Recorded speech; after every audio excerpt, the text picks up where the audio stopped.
BRS కు రాజీనామా చేయలేదని తెలుపుతూ ఖైరతాబాద్ ఎమ్మెల్యే దానం నాగేందర్ బుధవారం అసెంబ్లీ స్పీకర్ ఘట్టప్రసాద్ కుమార్ కు లేఖ రాశారు.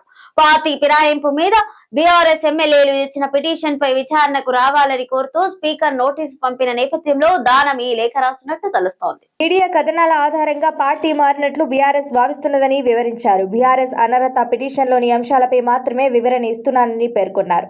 గతంలో కోర్టు తీర్పులను అనుసరించి బీఆర్ఎస్ అనర్హత పిటిషన్ చెల్లుబాటు కాదని తెలిపారు. అనర్హత పిటిషన్ తర్వాతి పరిణామాలను అనుబంధ సమాచారంగా అంగీకరించవద్దని విజ్ఞప్తి చేశారు. అంటే కాంగ్రెస్ పార్టీ గుర్తు మీద పార్లమెంట్ ఎన్నికల్లో పోటీ చేసిన విషయాన్ని పరిగణలోకి తీసుకోవద్దని పరోక్షంగా స్పీకర్ను కోరారు. పార్టీ ఫిరాయింపులను పాల్పడ్డారన్న పిటిషన్ను కొట్టివేయాలని కోరారు. దానం నాగేందర్ బీఆర్ఎస్ ఎమ్మెల్యేగా కొనసాగుతూనే 2024 సార్వత్రిక ఎన్నికల్లో కాంగ్రెస్ పార్టీ బీఫాంపై ఎంపీగా పోటీ చేయడం తెలిసిందే. బీఆర్ఎస్ నుంచి గెలుపొంది కాంగ్రెస్ పార్టీలోకి ఫిరాయించిన ఎమ్మెల్యే దానం నాగేందర్ కు స్పీకర్ ఘట్టం ప్రసాద్ నోటీసులు జారీ చేశారు. నాగేందర్ అనర్హత పిటిషన్పై ఈ నెల 30న విచారణకు హాజరు కావాలని నోటీసుల్లో పేర్కొన్నారు.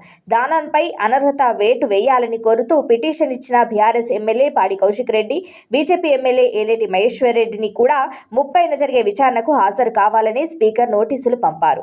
కారు గుర్తుపై గెలిచిన 10 మంది ఎమ్మెల్యేలు పార్టీ ఫిరాయించారని ఆరోపిస్తూ వారిపై స్పీకర్ అనర్హత వేటు వేయడంలో జాప్యం చేస్తున్నారంటూ బీఆర్ఎస్ పార్టీ సుప్రీంకోర్టును ఆశ్రయించింది.